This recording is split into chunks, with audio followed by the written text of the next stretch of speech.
মরতেই হবে যখন শহীদি মরণ দিও আমাকে, মরতেই হবে যখন শহীদি মরণ দিও আমাকে। শাহাদাত জানি শুধুই জীবন, শাহাদাত জানি শুধুই জীবন, সে জীবন দিও আমাকে। মরতেই হবে যখন শহীদি মরণ দিও আমাকে। আলহামদুলিল্লাহ আলহামদুলিল্লাহি নাহমাদুহু ওয়া নাস্তাঈনুহু ওয়া নাস্তাগফিরুহু ওয়া নাউযু বিল্লাহি মিন শুরুরি আনফুসিনা ওয়া মিন সাইয়্যিআতি আ'মালিনা। من يهده الله فلا مضل له ومن يضلله فلا هادي له ونشهد أن لا إله إلا الله وحده لا شريك له ونشهد أن سيدنا وسندنا وحبيبنا وطبيبنا وطبيب قلوبنا ومولانا محمدا عبده ورسوله أرسله بالحق بشيرا ونذيرا وداعيا إلى الله بإذنه وسراجا وقمرا منيرا. فقد قال الله تبارك وتعالى في كلامه المجيد وفي فرقانه الحميد. সকলেই মুহাব্বতের সাথে আমার সঙ্গে বলুন আউযু বিল্লাহি মিনাশ শাইতানির রাজীম। বিসমিল্লাহির রাহমানির রাহিম। ওয়াল আসরি ইন্নাল ইনসানা লাফি খুসর ইল্লাল্লাযীনা আমানু ওয়া আমিলুস সালিহাতি ওয়া তাওয়াসাউ বিল হাক্কি ওয়া তাওয়াসাউ বিস সাবর। صدقت يا رب العالمين. أو كما قال على النبي صلى الله عليه وسلم أول ما يحاسب به العبد يوم القيامة الصلاة إن الله وملائكته يصلون على النبي يا أيها الذين آمنوا صلوا عليه وسلموا تسليما. সকলেই মুহাব্বতের সাথে দরুদ ইব্রাহিম পড়ি বলি আল্লাহুম্মা সাল্লি আলা মুহাম্মাদ ওয়া আলা আলি মুহাম্মাদ কামা সাল্লাইতা আলা ইব্রাহিম ওয়া আলা আলি ইব্রাহিম ইন্নাকা হামিদুম মাজিদ। আল্লাহুম্মা বারিক আলা মুহাম্মাদিন ওয়া আলা আলি মুহাম্মাদ كما باركت إبراهيم وعلى آل إبراهيم إنك حميد مجيد الحمد لله চাপাটাল যুব সমাজের উদ্যোগে তাফসিরুল কোরআন ও ওয়াজ মাহফিল। আজকের এই মাহফিলের সম্মানিত সভাপতি জনাব মোহাম্মদ মাহমুদুল হাসান, খতিব হাজীপাড়া জামে মসজিদ, পাকারমাতা, জয়পুরহাট।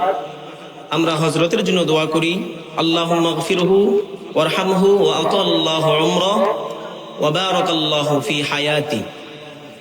আজকের এই মাহফিলের ইন্তেজামি কমিটি, যে সমস্ত যুবক ভাইয়েরা উদ্যোগ নিয়ে আজকের এই মাহফিলটাকে আয়োজন করেছে, আমরা সে সমস্ত যুবক ভাইদের জন্য দোয়া করি, আল্লাহ যেন সেই সমস্ত যুবক ভাইদেরকে ইসলামের পথে কবুল করে, বলুন আমিন।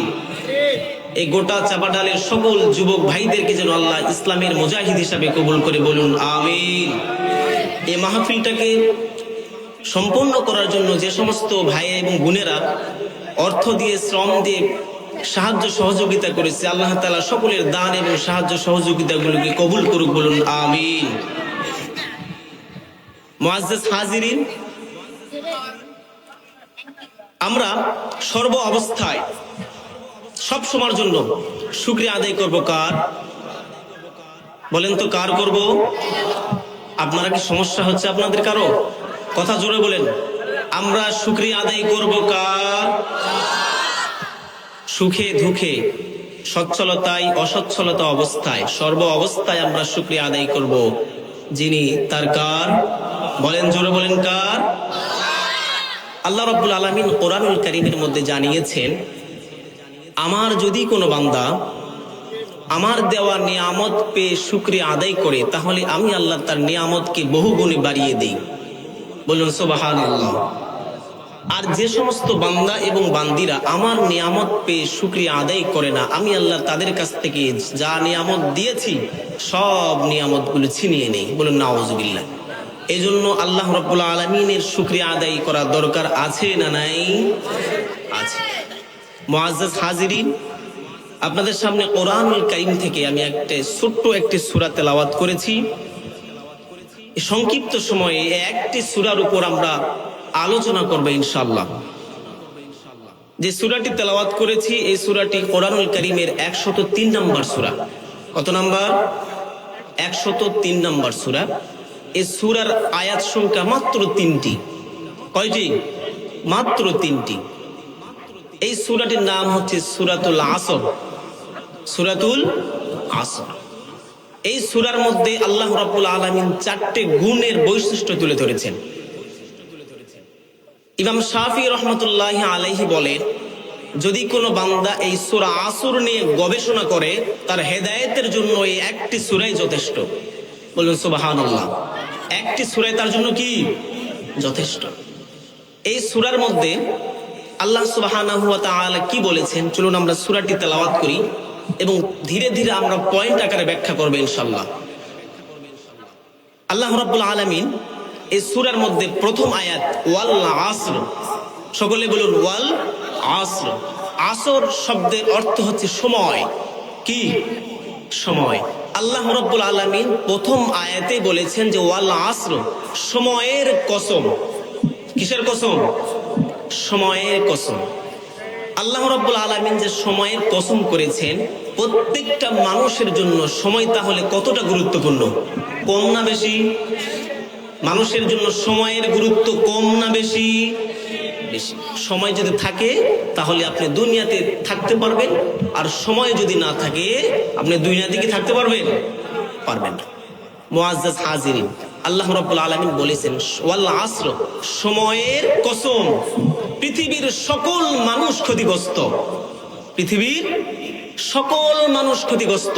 ইন্নাল ইনসানা লাফি খুসর। দ্বিতীয় আয়াতে আল্লাহ বলছেন যে পৃথিবীর সকল মানুষ কি ক্ষতিগ্রস্ত, ক্ষতির মধ্যে আছে। শুধুমাত্র সেই সমস্ত মানুষ ব্যতীত যাদের মধ্যে এই 4টি গুণ থাকবে, তারা ব্যতীত পৃথিবীর সকল মানুষ ক্ষতিগ্রস্ত। কে বললেন? আল্লাহ। এই 4টি গুণ কি কি আমাদের শোনা দরকার আছে না নাই? আজকে আমরা পরীক্ষা করব যে আমাদের মধ্যে এই 4টা গুণ আছে কি নাই। এই 4টি গুণ আল্লাহ রাব্বুল আলামিন এই সূরার মধ্যে বলেছেন, ইল্লাল্লাযীনা আমানু ওয়া আমিলুস সলিহাতি ওয়া তাওয়াসাউ বিল হাক্কি ওয়া তাওয়াসাউ বিস সবর। 1 নাম্বার গুণ হচ্ছে ঈমান, ইল্লাল্লাযীনা আমানু, 1 নাম্বার গুণ হচ্ছে ঈমান। 2 নাম্বার গুণ হচ্ছে ওয়া আমিলুস সলিহ, সৎ কাজ করার মতো গুণ থাকা লাগবে।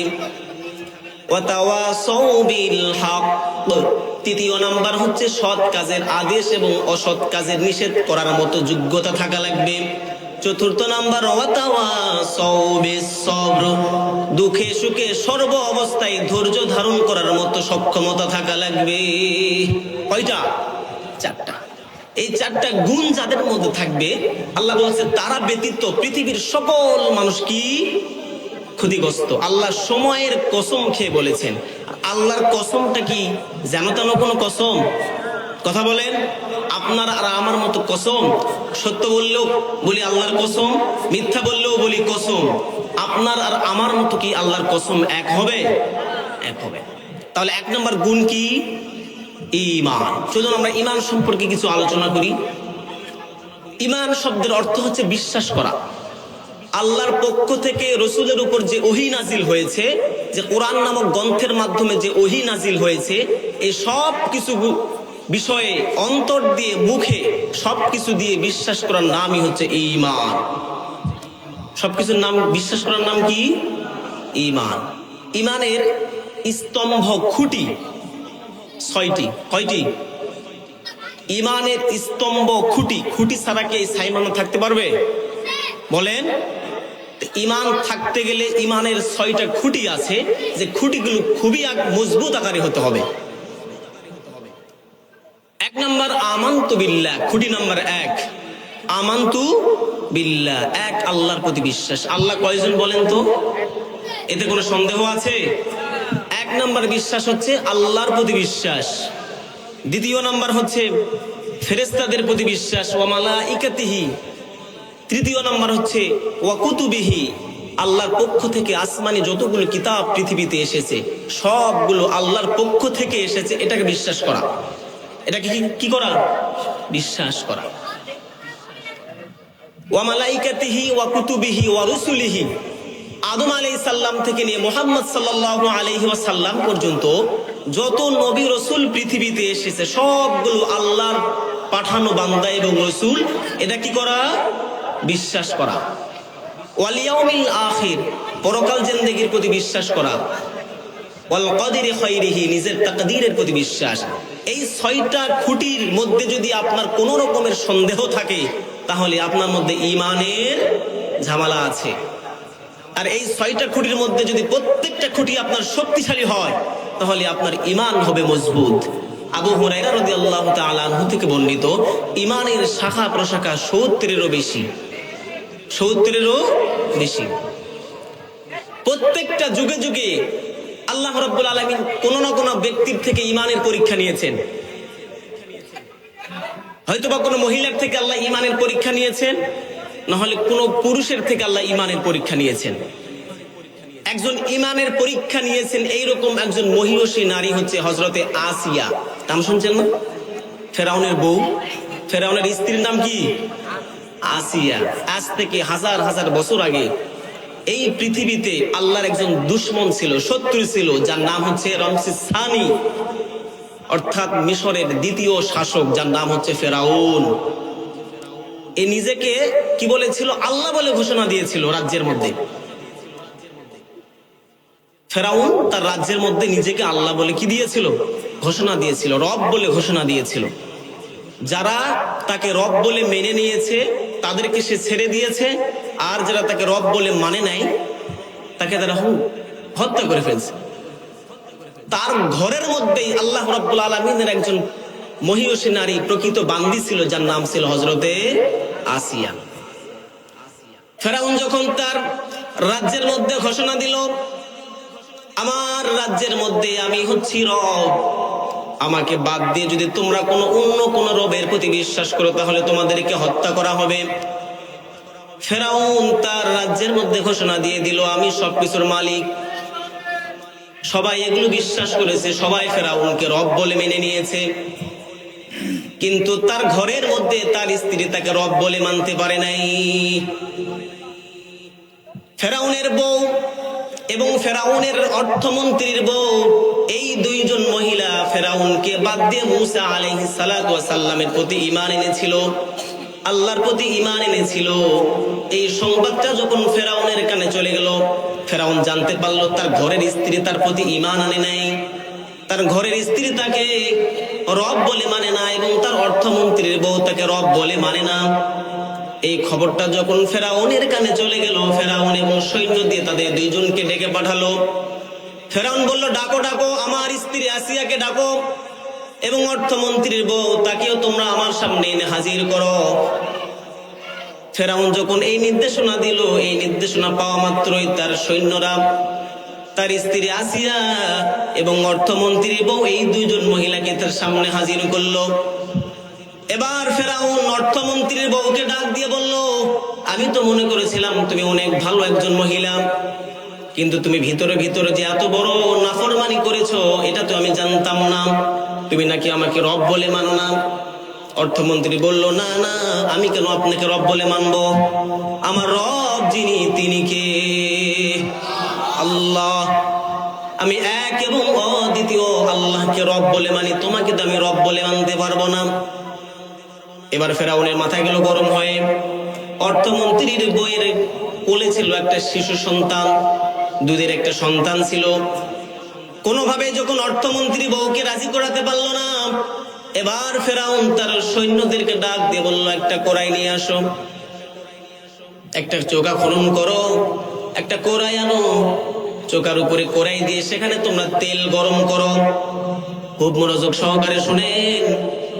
একটা চোখা খোরানোর পর সেই চোখার উপরে যখন একটা কড়াই দেওয়া হলো, সেই কড়াইয়ের ভিতরে তেল দিয়ে যখন টকবক টকবক টকবক করে যখন জাল দেওয়া হচ্ছে, তেলটাকে গরম করা হচ্ছে, এইদিকে তেল গরম হচ্ছে আর এইদিকে ফেরাউন অর্থমন্ত্রীর বউকে বলতেছে, ও অর্থমন্ত্রী বউ, তোমাকে শেষবারের মতো সুযোগ দিচ্ছি, তুমি আল্লাহকে বাদ দিয়ে আমার পায়ের কাছে মাথা নত করে আমার প্রতি ঈমান আনো। এবার অর্থমন্ত্রী বউ বলল, না না, জীবন থাকা সত্ত্বেও কখনো আমি তোমার পায়ের নিচে মাথা নত করব না। ফেরাউনের মাথায় গেল গরম হয়ে। এবার ফেরাউন তার কোল থেকে তার দুধের বাচ্চাটাকে নিয়ে কড়াইয়ের মধ্যে ছেড়ে দিয়েছে, গরম তেলের মধ্যে ছেড়ে দিয়েছে। গরম তেলের মধ্যে ছেড়ে দেওয়া মাত্রই শিশু সন্তানটা একদম কাবাব মে হাড্ডি হয়ে একদিকে হাড্ডি চলে গেছে, একদিকে মাংস চলে গেছে। এই নিজের সন্তানকে নিজের সামনে মৃত্যু দেখে অর্থমন্ত্রী বই ঈমান আর আল্লাহ বৃদ্ধি করে দিয়েছে। সুবহানাল্লাহ বলেন। এবার অর্থমন্ত্রী বউকে ফেরাউন আবার জিজ্ঞেস করলো, শেষবারের মতো বলছি, বলো, তুমি যদি আমাকে রব বলে মানো তাহলে আমি তোমাকে এই মৃত্যু থেকে রেহাই দেব। এবার অর্থমন্ত্রী বউ বললেন, না না, একবার যেই রবের প্রতি ঈমান এনেছি, দুনিয়ার কোন শক্তি আমাকে সে রবের কাছ থেকে সরাতে পারবে না। এবার ফেরাউন তার মাথা গরম হয়ে গিয়েছে, অর্থমন্ত্রী বউকে তেলের মধ্যে ছেড়ে দিয়েছে, সেও সেখানে শহীদ হয়ে গিয়েছে। এবার তার নিজের স্ত্রী আসিয়াকে ডাক দিয়ে বলতেছে, ও আমার সহধর্মিনী, তোমার সাথে আমার অনেক মধুর সম্পর্ক, তুমি যদি আমাকে প্রকৃতপক্ষে ভালোবাসো তাহলে আল্লাহকে বাদ দিয়ে আমার প্রতি ঈমান আনো। এবার ফেরাউনের বউ আসিয়া বলল, না না, কোনোভাবে সম্ভব নয়, যে রবের প্রতি একবার ঈমান এনেছি, জীবন থাকা সত্ত্বেও সেই রবের প্রতি আমার বিশ্বাস একটু কমবে না। ফেরাউন এবার বলল, তুমি যতই আমার স্ত্রী হও, আমি তোমাকে লাঞ্ছিত, অপমানিত, অপদস্থ করব। ফেরাউন করেছে এরপর তার স্ত্রীর গায়ে, আসিয়ার গায়ে যতগুলো কাপড় ছিল সবগুলো কাপড়গুলো টেনে টেনে খুলে ফেলছে, উলঙ্গ করে ফেলছে, বলুন নাউজুবিল্লাহ। এবার আসিয়াকে তার শরীর থেকে সবগুলো কাপড় খুলে ফেলা হলো। আসিয়ার পায়ে পেরেক মারা হলো, হাতে পেরেক মারা হলো, হাজার হাজার মানুষের সামনে তাকে অপমান অপদস্থ করা হচ্ছে। এবার আসিয়া, তারপরেও তাকে বলা হচ্ছে, তুমি যদি ঈমান আনো আমার প্রতি তাহলে তোমাকে ছেড়ে দেওয়া হবে। তুমি যদি আল্লাহকে বাদ দিয়ে আমার প্রতি যদি ঈমান আনো তাহলে তোমাকে ছেড়ে দেওয়া হবে। আসিয়াকে যখন উলঙ্গ করা হলো, তার হাতে পায়ে সব জায়গায় যখন পেরেক মারা হলো, যেই জায়গাতে পেরেক মারে সেই জায়গাতেই রক্ত ফিনকে পড়ে। এবার আসিয়া কষ্টের পর কষ্ট, আযাবের পর আযাব যখন আসিয়ার সঙ্গে ফেরাউন দেওয়া শুরু করে দিল, ফেরাউন যখন আসিয়াকে কষ্টের পর কষ্ট দিতে শুরু করলো, ফেরাউন যখন আসিয়াকে দুঃখের পর দুঃখ, আযাবের পর যখন আযাব দিতে শুরু করলো, এবার আসিয়া সহ্য করতে না পেরে আল্লাহকে ডাক দিয়ে বলল, মালিক, তোমার প্রতি ঈমান আনার কারণে আমাকে আজকে এভাবে লাঞ্ছিত করেছে, তোমার প্রতি ঈমান আনার কারণে আজকে আমার হাতে পায়ে পেরেক মারা হয়েছে। রব্বুল আলামিন, তোমার প্রতি ঈমান আনার কারণে আজকে আমার উপর নিষ্ঠুরভাবে নির্যাতন করা হচ্ছে। রব্বুল আলামিন, তোমার পাশে আমার একটা, তোমার জান্নাতের মধ্যে আমার একটা ঘর তৈরি করে দাও।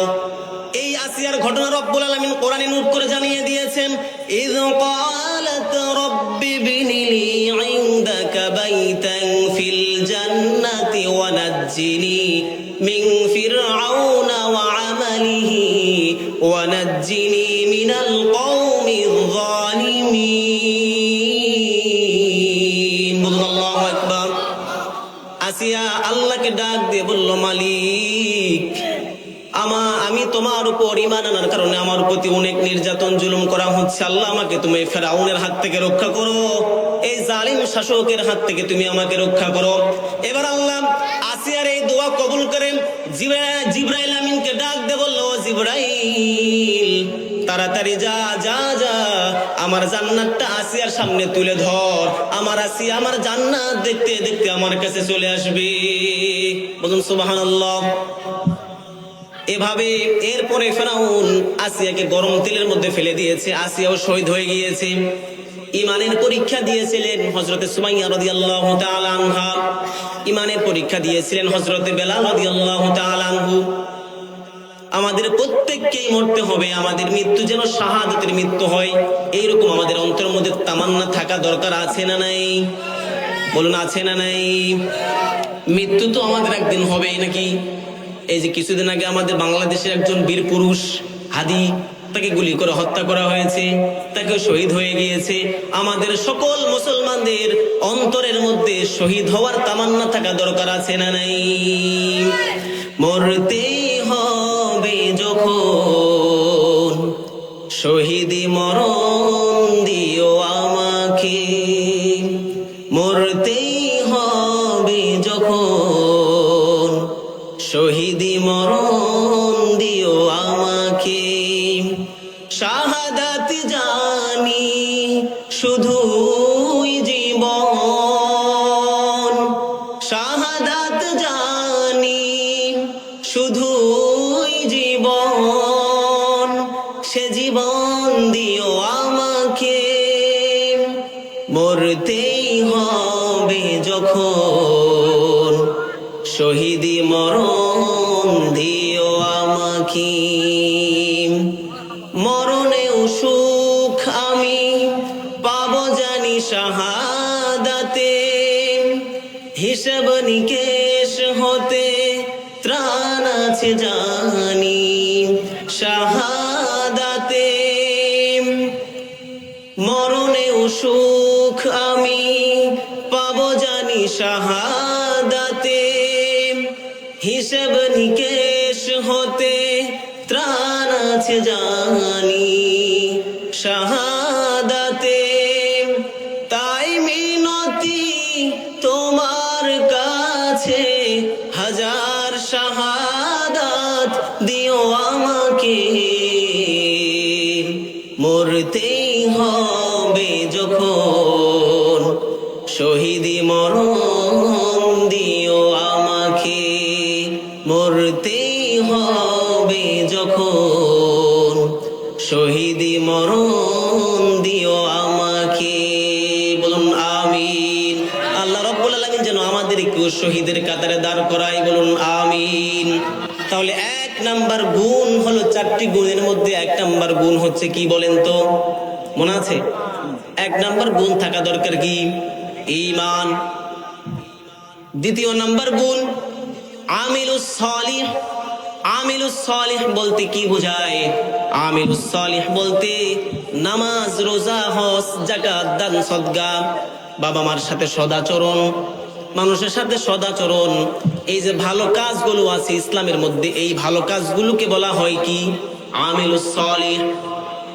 যতগুলো আমিলুস সালিহ আছে তার মধ্যে সবচাইতে আল্লাহর কাছে পছন্দনীয় আমিলুস সালিহ হচ্ছে নামাজ। যতগুলো ইবাদত আছে সবচাইতে আল্লাহর কাছে পছন্দের ইবাদত হচ্ছে নামাজ। এতে কোনো সন্দেহ আছে? না। যদি কোনো মানুষ আল্লাহর সবচাইতে কাছে যেতে চায়, যদি কোনো মানুষ, কোনো বান্দা এবং বান্দি যদি আল্লাহর সবচাইতে নিকটবর্তী যেতে চায়, আল্লাহর সবচাইতে কাছে যদি যেতে চায়, আল্লাহ কোরআনে জানিয়ে দিয়েছেন উসজুদু ওয়াকতারিব, তোমরা সিজদা করো আর আমি আল্লাহর কাছে তোমরা সকলেই চলে আসো। সুবহানাল্লাহ বলে। তাহলে আল্লাহর কাছে যাওয়ার জন্য সবচাইতে বড় অস্ত্রের নামই হচ্ছে কি? সিজদা। কি? উসজুদু ওয়াকতারিব, তোমরা সিজদা করো আর আল্লাহর কাছে চলে আসো। সুবহানাল্লাহ।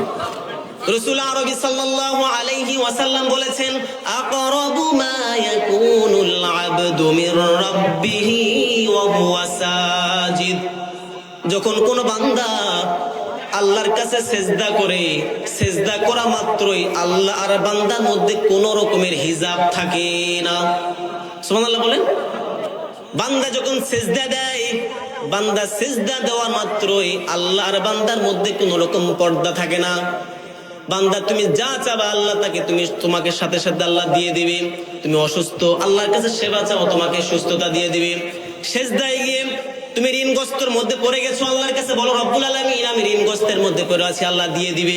সিজদা দিয়ে আল্লাহর কাছে মুসলমান যা চাবে আল্লাহ রব্বুল আলামিন তাকে সেইটাই দিয়ে দিবে। সুবহানাল্লাহ বলেন। আল্লাহর কাছে নামাজ অত্যন্ত পছন্দের একটা ইবাদত। এই নামাজ যারা পড়বে রব্বুল আলামিন তাদেরকে 5টা পুরস্কার দিবেন। কয়টা? 5টা পুরস্কার। যারা প্রকৃতপক্ষে আল্লাহকে খুশি করার জন্য যদি কেউ নামাজ আদায় করে রব্বুল আলামিন তাদেরকে 5টা পুরস্কার দিবেন। পুরস্কার নাম্বার 1 হচ্ছে দুনিয়াতে সব রকমের রিজিকের পেরেশান আল্লাহ দূর করে দিবেন। সব রকমের রিজিকের পেরেশান আল্লাহ কি করে দিবেন? দূর করে দিবেন। দ্বিতীয় নাম্বার পুরস্কার, আল্লাহ রাব্বুল আলামিন কবরের আযাবকে তার জন্য মাফ করে দিবেন। সুবহানাল্লাহ বলেন। কবরের আযাব কি করে দিবেন? মাফ করে দিবেন। তৃতীয় নাম্বার, কিয়ামতের ময়দানে রব্বুল আলামিন তার আমলনামা দিবেন ডান হাতে। কোন হাতে? যাদের আমলনামা ডান হাতে থাকবে তারা জান্নাতি না জাহান্নামী? জোরে বলেন। জান্নাতি। চতুর্থ নাম্বার, রব্বুল আলামিন তাকে পুলসিরাত অতি দ্রুত পার করিয়ে দিবেন। পঞ্চম নাম্বার, বিনা হিসাবে আল্লাহ তাকে জান্নাতে দিয়ে দিবেন। যারা 5 ওয়াক্ত নামাজ পড়বে তাদের আরো বড় পুরস্কার আল্লাহ কোরআনে জানিয়ে দিয়েছেন। যারা আল্লাহকে খুশি করার জন্য নামাজ আদায় করবে তাদেরকে দুনিয়াতে আল্লাহ তাদেরকে জান্নাতের অধিকারত্ব দিয়ে দিবেন, জান্নাতের মালিক বানিয়ে দিবেন। সুবহানাল্লাহ বলেন। যারা আল্লাহকে খুশি করার জন্য নামাজ পড়বে দুনিয়াতে আল্লাহ তাদেরকে জান্নাতের মালিক বানিয়ে দিবেন। কোরআনুল কারীমের মধ্যে আল্লাহ এটা জানিয়ে দিয়েছেন। আল্লাহ বললেন ওয়াল্লাযীনা হুম আলা সালাতিহিম ইউহাফিযুন উলাইকা হুমুল ওয়ারিসুন আল্লাযীনা ইয়ারিসুনাল ফিরদাউসি হুম ফিহা খালিদুন। আল্লাহু আকবার। রব্বুল আলামিন কোরআনুল কারীমের মধ্যে জানিয়েছেন আল্লাযীনা হুম আলা সালাতিহিম ইউহাফিযুন, যারা নিজেদের নামাজের প্রতি যত্নবান হবে, নিজেদের নামাজের রুকু সিজদা যা আছে সবকিছু আল্লাহকে খুশি করার জন্য দিবে। উলাইকা হুম, তাদেরকে অধিকারত্ব দিয়ে দিবেন। কিসের অধিকারত্ব আল্লাহ দিবেন? আল্লাযীনা ইয়ারিসুনাল ফিরদাউস, আল্লাহ তাদেরকে দুনিয়াতে জান্নাতুল ফিরদাউসের মালিক বানিয়ে দিবেন। শুধু তাই নয়, হুম ফিহা খালিদুন, ওই জান্নাতে একবার প্রবেশ করলে কোন মানুষ, কোন ফেরেশতা কেউ তাকে জান্নাত থেকে বের করে দেবে না। সুবহানাল্লাহ বলেন। বিশ্বাস হয়? নামাজ পড়লে যে আল্লাহ এই পুরস্কারগুলো দিবেন আপনাদের বিশ্বাস হয়? এই নামাজ যদি কেউ নামাজ পড়ার মতো নামাজ পড়ে তাহলে দুনিয়ার সব খারাপ কাজগুলো তার নামাজি তার কাছ থেকে মুক্ত করে দিবেন। যদি কেউ প্রকৃতপক্ষে নামাজ পড়ে আল্লাহকে খুশি করার জন্য, তাহলে দুনিয়ার সব খারাপ কাজগুলো তার নামাজি তাকে করার জন্য বাধা দিবেন, করতে দিবেন না। আল্লাহ রাব্বুল আলামিন এটাও কোরআনে জানিয়ে দিয়েছেন।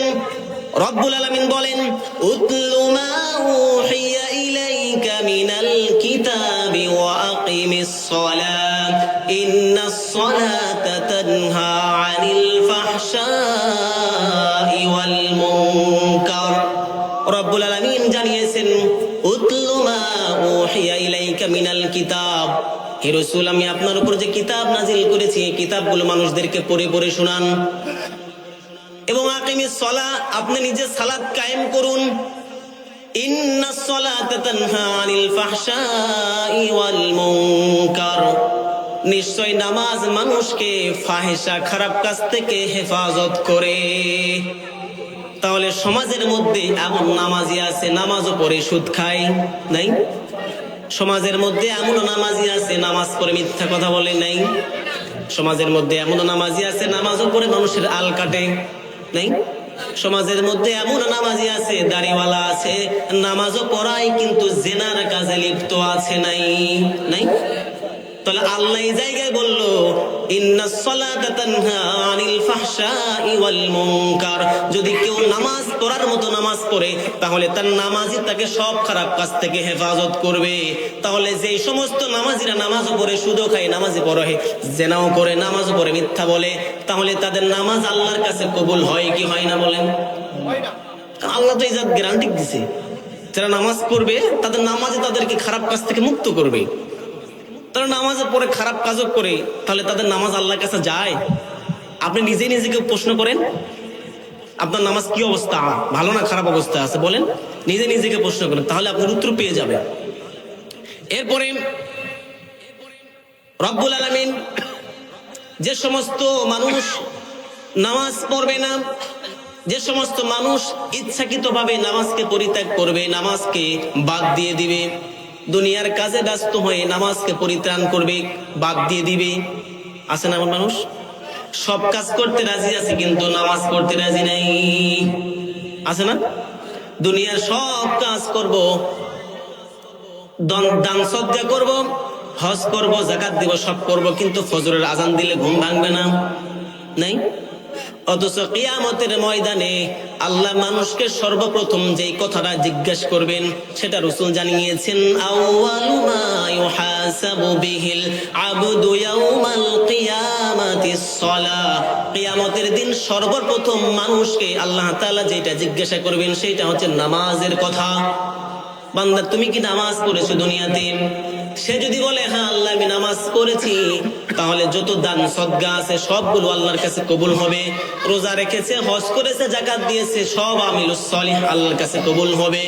আর যদি নামাজের উত্তরটা না হয়, সে দুনিয়াতে যত দান সদকা করুক, যা কিছু করুক, সব কিছু অগ্রাহ্য হয়ে যাবে, একটা আল্লাহর কাছে গ্রহণযোগ্যতা পাবে না, একটাও গ্রহণযোগ্যতা পাবে না। আল্লাহর কাছে যদি নামাজ গুরুত্বপূর্ণ না হতো তাহলে আল্লাহ এতবার কেন পড়ার তাগিদ দিলেন? অবশ্যই গুরুত্বপূর্ণ বিধায় আল্লাহ তাগিদ দিয়েছেন। শুধু কি তাই যারা নামাজ পড়বে না তাদের কি আল্লাহ জামায় আদর করবে? হ্যাঁ, যারা নামাজ পড়বে না তাদের কি আল্লাহ কি জামায় আদর করবে মনে হয়? যারা নামাজ পড়বে না তাদেরও শাস্তি আছে। যারা অহেতুক বিনা কারণে নামাজকে পরিত্যাগ করবে, পড়বে না, অলসতার কারণে হোক, অলসতার কারণে হোক, যেই কারণেই হোক, যারা নামাজ পড়বে না তাদেরকেও আল্লাহ শাস্তি দিবেন।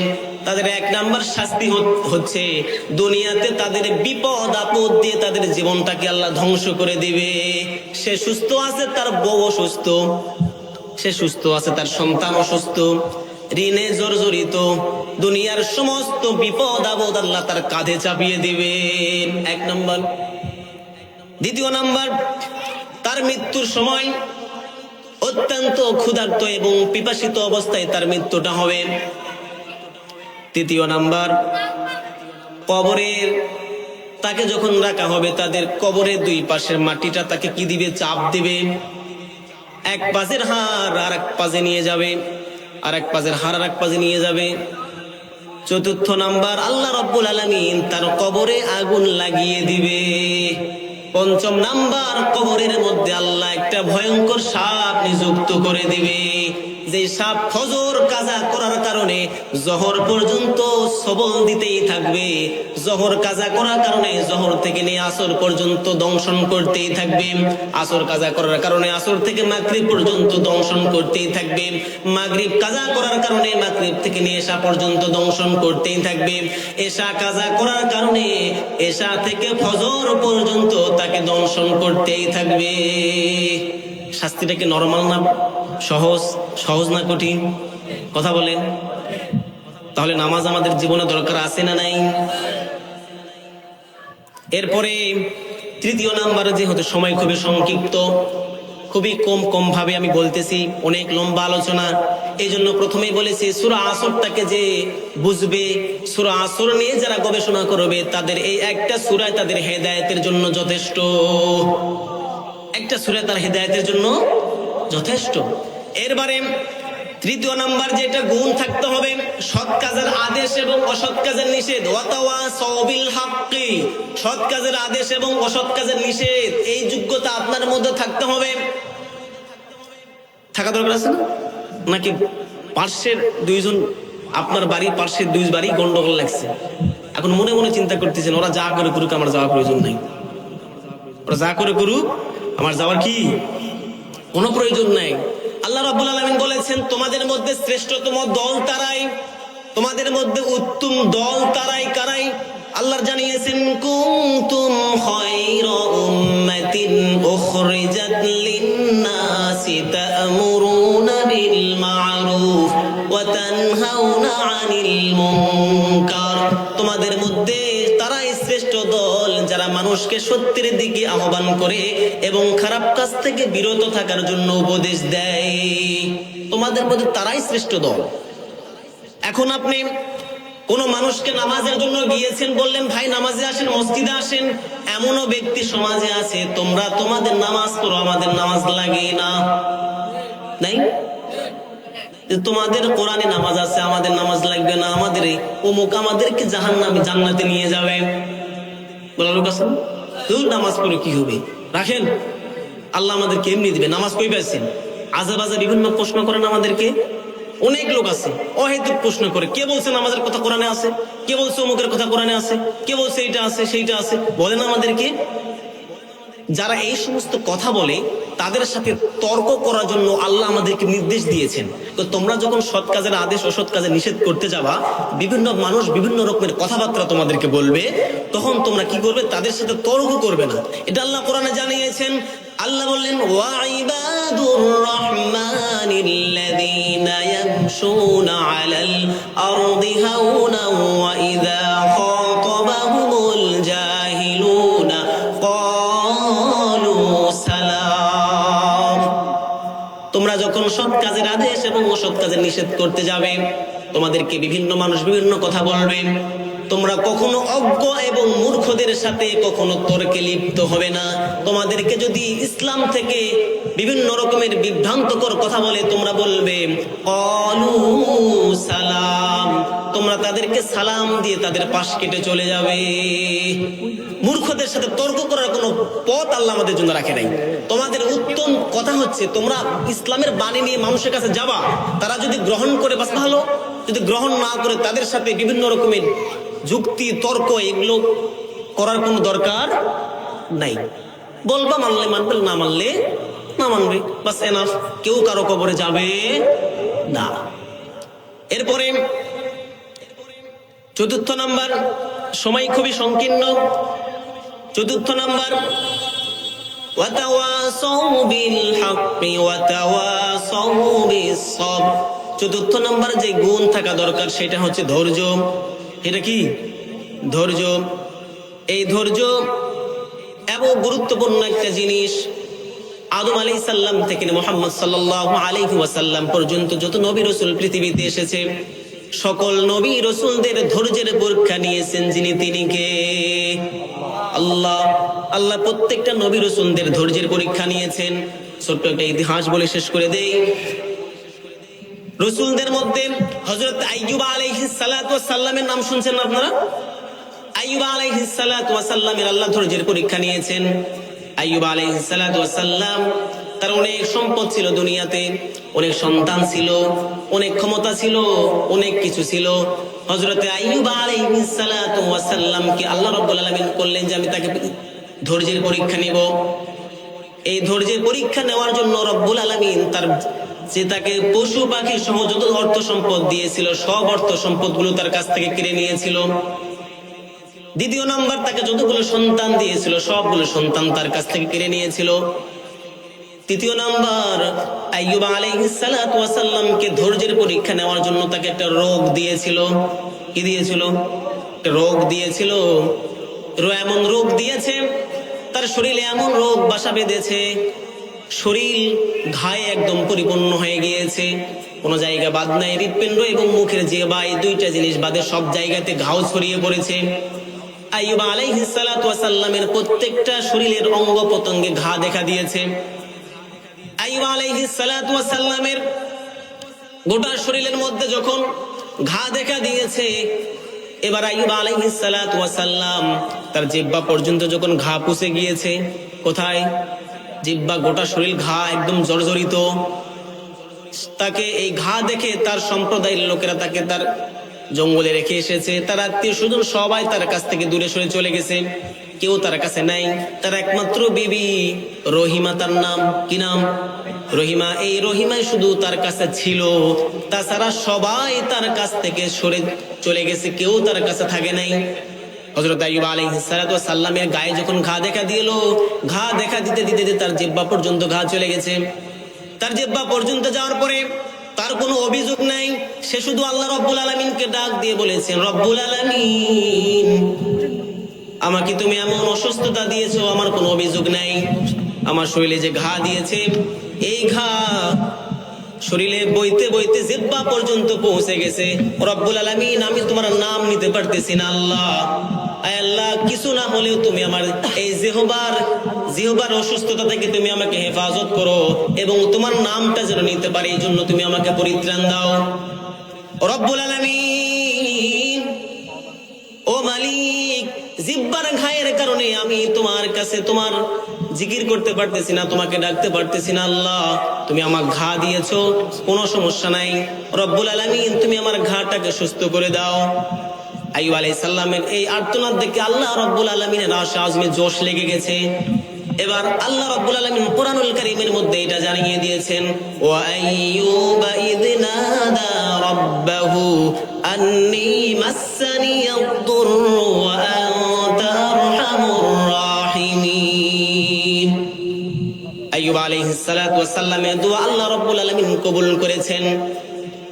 এবার আইয়ুব আলাইহিস সালাতু ওয়াস সালামের দোয়া কবুল করে আল্লাহ জিবরাইল আমিনকে ডাক দিয়ে বললেন, ও জিবরাইল, তুমি ওহী নিয়ে যাও আমার বন্ধু আইয়ুবের কাছে।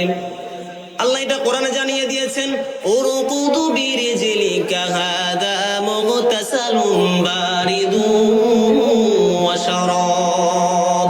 বলুন আল্লাহু আকবার। আইয়ুব আলাইহিস সালাতু ওয়াস সালামকে যায় বলো, হে আইয়ুব, আপনার পা দিয়ে আপনি জমিনে চাপ দিন। কি দিন? চাপ দিন। আইয়ুব আলাইহিস সালাতু ওয়াস সালাম তার নিজের পা দিয়ে যখন জমিনে চাপ দিল, আল্লাহর কুদরতিতে আল্লাহ রাব্বুল আলামিন একটা ঝর্ণার ব্যবস্থা করে দিয়েছিলেন। এবার আইয়ুব আলাইহিস সালাতু ওয়াস সালাম সেই ঝর্ণা থেকে পানি নিজে খেয়েছেন এবং শরীরে গোসল করেছেন, লাগিয়েছেন। সেই পানি পান করা মাত্রই এবং ওই পানি দিয়ে গোসল করা মাত্রই আইয়ুব আলাইহিস সালাতু ওয়াস সালামের শরীরের সমস্ত ঘাগুলো আল্লাহ মাফ করে দিয়েছিলেন। এটা আল্লাহ জানিয়ে দিয়েছেন, ফাস্তাজাবনা লাহু ফাকাশাফনা মা বিহি মিন দুররিন ওয়া আতাইনাহু আহলাহু ওয়া মিথলাহুম মাআহুম রাহমাতাম মিন ইনদিনা ওয়া যিকরা লিল আবিদিন। বলুন আল্লাহু আকবার। এবার আল্লাহ জানিয়েছেন আমার আইয়ুবকে তার পূর্বের যত ক্ষমতা, যত সন্তান, যত অর্থ সম্পদ যা আছে সব কিছু আমি আল্লাহ আইয়ুবকে আগের মতো দিয়ে দিয়েছি। বলুন সুবহানাল্লাহ। তাহলে কয়টা গুণের কথা বলছি? শেষ করব কয়টা গুণের কথা? চারটা। এক নাম্বার কি? ঈমান। দ্বিতীয় নাম্বার কি? আমিলুস সলিহ। তৃতীয় নাম্বার কি? সৎ কাজের আদেশ, অসৎ কাজের নিষেধ। চতুর্থ নাম্বার কি বললাম? ধৈর্য। অনেক বড় বিশ্লেষণ ছিল, সময় কম। তাহলে এই চারটা গুণ আমাদের মধ্যে থাকা দরকার, আছে না নাই? আছে তো? এই চারটা গুণ যদি আপনার মধ্যে থাকে তাহলে আপনি বুঝবেন আল্লাহর কথায় আপনি ক্ষতি থেকে মুক্ত আছেন। আর এই চারটা গুণ যদি আপনার মধ্যে না থাকে তাহলে নিজেই নিজেকে প্রশ্ন করুন, আল্লাহর কথা অনুযায়ী আপনি কি ক্ষতির মধ্যে আছেন? আল্লাহ রাব্বুল আলামিন আমাদের সবাইকে এই চারটি গুণ অর্জন করার তৌফিক দান করুন। বলুন আমিন।